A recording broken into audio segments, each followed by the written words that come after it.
Malayo pa tayo sa ano, guys. Oh, wala na tuloy. Endless na yun. Kuya, pwede magtanong? May daanan daw papuntang sabang dito, kuya. Oh, di ba? Sabi ko si Raul. May exit dito ya, papuntang Dito Sabang. ka, Day. Day, dito ka na mag-exit. Uy, meron ng daanan sa bukid oh. Dito ka na mag-exit, Day. Kapag nakalabas ka na dyan, hindi ka na makauwi. Ha? Kuya, anong tagos nito? 13, di ba? 13 na yan. Ito ba?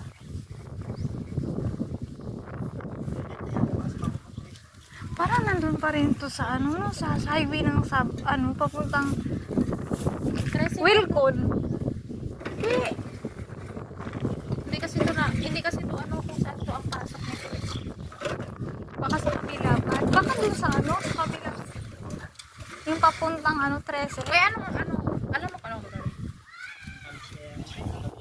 Ha? Kabila. Ano ang tagos niyan doon sa Sabang? Ha? Private property kasi yan. Ganda sa ano? Santa Lucia. Santa Lucia. Ay, kay ano siguro may-ari nito mga laut. Ha? Ay, si ano ang may-ari niyan? Si Bong? Hindi, mga Laudi. Kilala mo yung vlogger na si Small Laudi, yung ate niya. Oh, hindi ko rin pa. Yung ate niya na gumagawa ng mga steel, mga bakal na mga pundasyon dahil building dahil. Santa Lucia. Ano, napakaganda. Maganda Santa Lucia, yun. kaya pala hindi nila binibenta nila. Ayan.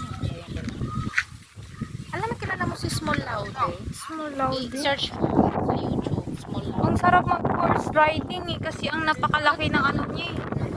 Sa ate niya yan, Santa Lucia. Saan ba bandang Santa Lucia? Hindi, Santa Lucia ang apelyido ng nila, ng ate niya. Ang mga equipments ng ng mga ginagawa nila is Santa Lucia. Santa Lucia. Sa kanila. Ang cute naman, ang ganda. Ayun daw yung mga marsiko daw oh. Oh.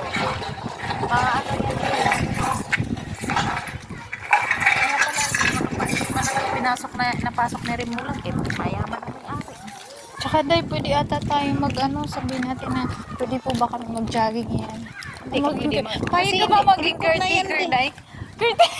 Mag-caretaker ka pa lang. Di ba may bahay dyan? Isa? Yan ka dyan. O siya siguro ang caretaker. Hindi ah. Ay, siguro. Grabe day Ay, no. optional ba? Ganyan siguro kalaki yung ginagawa ng Cebu.